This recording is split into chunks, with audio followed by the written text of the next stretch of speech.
اللہ الرحمن الرحیم. ابلیس نے ایک فوج بنا کے رکھی ہے اپنی.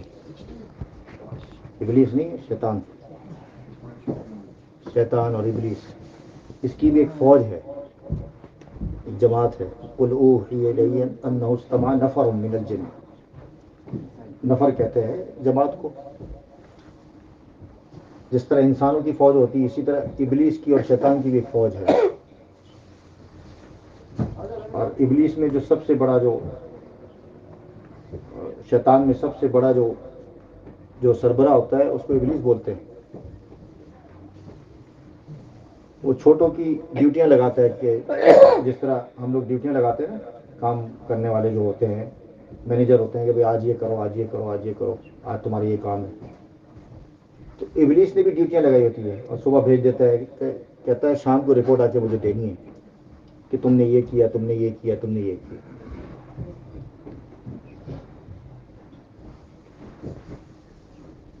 تو پوری جماعت نکلتی ہے لوگوں کو گمراہ کرنے کے لیے. ایک کے ذمہ لگایا ہوتا ہے کہ آج تم نے ملکوں کے درمیان لڑائی کروانی ہے، ملکوں کے درمیان لڑائی کروانی ہے، نفرتیں ڈالنی ہے، قدرتیں پروپیگنڈا کرنا ہے ایک دوسرے کے خلاف، تاکہ آپس میں چین سے نہ بیٹھیں، سکون سے نہ بیٹھیں. ظاہری بات ہے، دو ملک لڑیں گے تو پھر انسانوں کو تو تکلیف ہوگی. آج ایک ملک کے کان کے جو سربراہ ہے، اس کے کان میں بات ڈالے گا کہ دیکھو یہ فلانا تمہیں یہ کہہ رہا ہے، کل دوسرے کے یار تمہارے بارے میں یہ بات ہو رہی ہے. تو حقیقت میں انسان کو پریشان کرنا ہے، انسانیت کو پریشانی میں ڈالنا ہے. ایک کی ڈیوٹی ہوگی یار چلو یہ تو تم نے بہت بڑا کام کیا ہے، یہ ملکوں کے درمیان میں تم نے انتشار پھیلایا ہے، سوشل میڈیا کے تھرو، اخبارات کے تھرو، رپورٹوں کے ذریعے سے، مختلف چیزیں جس طرح چھپتی رہتی ہیں، ان کا کام ہوتا ہے. سوشل میڈیا تو بڑا تیز آتا ہے. ایک کی ڈیوٹی لگایا، یہ روزہ وغیرہ رکھتے ہیں مول مسلمان، یہ کیا ہے، یہ لوگ روزے پہ عبادت میں ان کو لگایا ہوا ہے، اس کو روزے سے روکو. ایک بندے کو عبادت کرتا ہے یار، یہ نماز پڑھتا ہے، اس کو نماز سے روکو. یہ بچہ مدرسہ جاتا ہے حفظ کرنے کے لیے، اس کو بخار میں مبتلا کر دو، اس کو یہ سکھاؤ کہ بہانہ کس طرح بناتے ہیں تاکہ حفظ کرنے نہ جائے.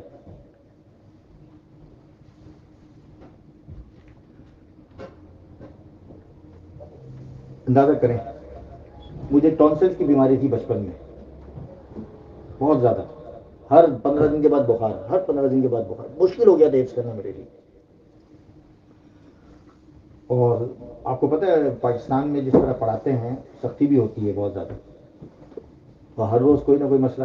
ہمارے خاندان والے کہتے ہیں، ابو سے روز آ کے کہتے ہیں چھوڑو یار اس کو، لگاؤ اسکول میں.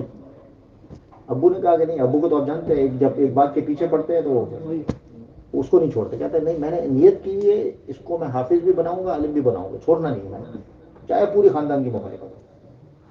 تو اللہ تعالیٰ نے کیا. تو پیچھے لگا رہتا ہے شیطان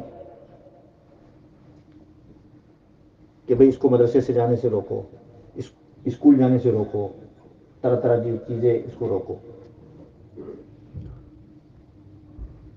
شیطان کا سب سے بڑا حربہ کیا ہے، یہ آپ آج سن لیں. سب سے بڑا جو حدیث میں آتا ہے، نبی کریم صلی اللہ علیہ وسلم کی روایتوں میں آتا ہے، شیطان کا جو تخت ہے وہ سمندر کے اوپر لگا ہوتا ہے. اس لیے علماء نے لکھا ہوا ہے، بزرگوں نے لکھا ہوا ہے کہ بغیر ضرورت کے سمندر پر سفر نہیں کرنا چاہیے. تو بغیر ضرورت کے، ایک دفعہ میں سویڈن گیا تو سویڈن والوں نے کہا کہ آپ کو ہم فن لینڈ بھیجتے ہیں 12 گھنٹے کے لیے، نہیں 12 گھنٹے وہاں ٹھہرنا ہے اور 12 گھنٹے جانے کے اور 12 گھنٹے. میں نے کہا یہ کون سا یار سویڈن ہے اور کون سا فن لینڈ ہے؟ کہتے ہیں آپ کو ہم کشتی میں بھیجیں گے، کروز کے اندر. میں نے کہا یار تم کیوں پانی کے اندر مجھے قید کرتے ہو، میں تو آزاد پنچھی ہوں، مجھے تو لوگ چاہیے ہوتے ہیں. بات کہتے نہیں، آپ کو ہم 4-5 بندے دیں گے، آپ ان سے بات چیت کریں. میں کہا چلو ٹھیک. تو سمندر پر لگا ہوتا تھا. ایک آ رہا ہے صبح صبح رپورٹ، شام کو رپورٹ لیتا ہے کہ جی آج میں نے فلاں کو نماز سے روکا، آج روزے سے روکا، آج میں نے حج سے روکا، آج فلانا ملکوں کے درمیان میں لڑائی کرا دی، آج میں نے فلانا جگہ انتشار کر دیا. یہ کر دیا، یہ کر دیا، فلانا کر دیا. ایک آخر کے اندر آتا ہے، بالکل آخری میں اس کا انتظار کر رہا ہوتا ہے کہ بھائی بندہ نہیں آیا یار، کہاں ہے وہ جو اصل بندہ تھا، وہ تو آیا نہیں کرندہ، وہ کدھر؟ تو کہتا ہے وہ آیا وہ کہتا ہے میں تو اچھی سرتاج میں بڑی زبردست رپورٹ لے کے آیا ہوں. کیا لایا ہو؟ کہتا ہے میں نے میاں بیوی کے درمیان جھگڑا کروا دیا زبردست. اس نے ایسی چھلانگ لگائی، ایسے خوشی کا اظہار کیا اور ایسے پھولوں کی برسات کر دی اس پر. یہ میں بتا رہا ہوں، ایک مفہوم بتا رہا ہوں آپ کے سامنے، تاکہ آپ لوگوں کو تھوڑا سا، آپ لوگ سنتے نہیں ہو نا، چلے جاتے اڑ جاتے، اس لیے تاکہ آپ کے سامنے عرض کر رہا ہوں کہ اس کا جوش جو تھا، اس کا جذبہ تھا اس حوالے سے کہ کس طرح اس نے استقبال کیا اس کا جھگڑا کرا دیا. تو حدیث میں آتا ہے کہ سب سے بڑا جو حربہ ہے شیطان کا، جھگڑا میاں بیوی کے درمیان کرانا، اس کا حصہ. اور اس سے پہلے جو درجہ ہے وہ مدرسے جانے سے روکنے والے طالب علم، جو دین کا طالب علم ہو اس کو روکتا ہے، دین کو حاصل کرتا ہے، چاہے مدرسے کے ذریعے سے ہو یا کسی بھی ذریعے سے، دینی علوم کو حاصل کرنا، مدرسے میں جا کر یا کسی استاد کے پاس بیٹھ کر. تو میاں بیوی کے جھگڑے جو ہیں وہ آج 90% جو مسئلے چلتے ہیں، 90% وہ باہر کے ہوتے ہیں، میاں بیوی کے نہیں ہوتے. میں بار بار یہ عرض کرتا ہوں. مجھے ایک ساتھی نے شکایت کی کہ ہمارے یہاں ایک مسئلہ چل رہا ہے اور وہ عجیب مسئلہ ہے، آپ سے کیسے ڈسکس کریں.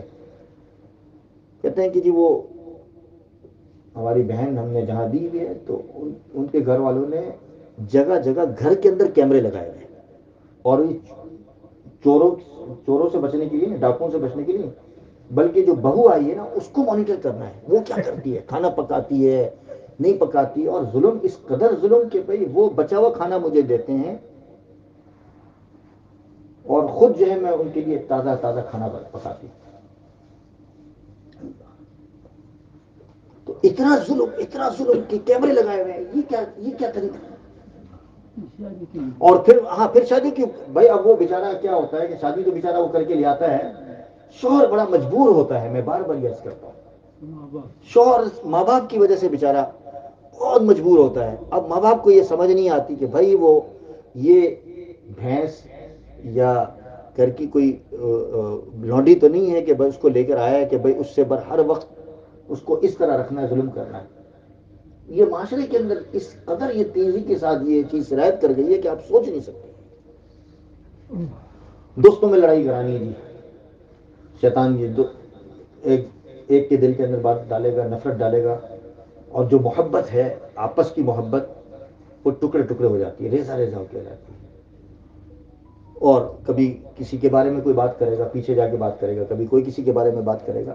یہ شیطان اس کو وسپرنگ کہتے ہیں نا، اس کو کانا پوزی کرتا ہے کہ بھئی یہ دیکھو، یہ اس جو محبت ہوتی ہے وہ نفرتوں میں بدل جاتی ہے. اور پھر وہ دونوں مسلمان، جو المسلم و اخو المسلم والا جو ہوتا ہے معاملہ، بھائی چارہ، وہ ختم ہو کے رہ جاتا ہے. اور اس سے پورا معاشرہ بدبودار اور آلودہ ہوتا ہے. جو دو بھائی رہتے ہیں، میاں بیوی رہتے ہیں، اس سے پورا معاشرہ پروان چڑھتا ہے، محبتیں پھیلتی ہیں، نفرتیں ختم ہوتی ہیں. یعنی آپ کی میری دوستی ہے نا، یہ تو میں اپنی بات میں آپ کے سامنے عرض کر دوں کہ میں آیا ہوں اس علاقے کے اندر. میں نے ایک لڑکے کو تلاش کیا تھا جو شروع میں آیا تھا، اسٹوڈنٹ لڑکا تھا. حاجی صاحب شاید جانتے ہو، وہ ایک لڑکا آتا تھا، اس کا نام پتہ نہیں کیا تھا، جنید نام تھا، پتہ نہیں کیا تھا. پھر دوسرا، پھر تیسرا سرکل. آج صرف کراچی، پاکستان، حیدرآباد، انڈیا، گجرات، بلکہ پوری دنیا ختم نبوت اکیڈمی کے ساتھ اس کا تعلق ہے. اتنا بڑا سرکل بنا ہوا ہے. اب اس سرکل کو کیسے خراب کرنا ہے؟ اب یہ سوچیں نا، مطلب یہ تو ایک میں مثال آپ کے سامنے عرض کر رہا ہوں کہ پوری دنیا کے ساتھ نیٹ ورکنگ، اس میں مسلمان بھی ہے، غیر مسلم.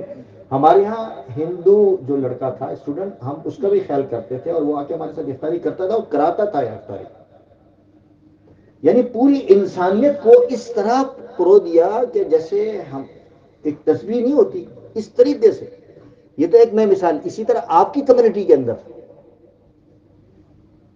آپ کے گھر کے اندر، آپ کے ملک کے اندر ایک دوسرے کو برداشت نہیں کر رہے. یہ شیطان والا کام ہے, شیطانی فوج والا کام ہے. یہ چیلے ہیں جو کر رہے ہیں کام, خراب کر رہے ہیں ایک دوسرے کو لڑوانے کے چکر میں, اپنی خواہش کو پورا کرنے کے لیے. دیکھیں یہاں روزہ, نماز, زکوٰۃ, اب یہ دیکھیں یہ ساری چیزیں, لیکن شیطان کس سے ملا؟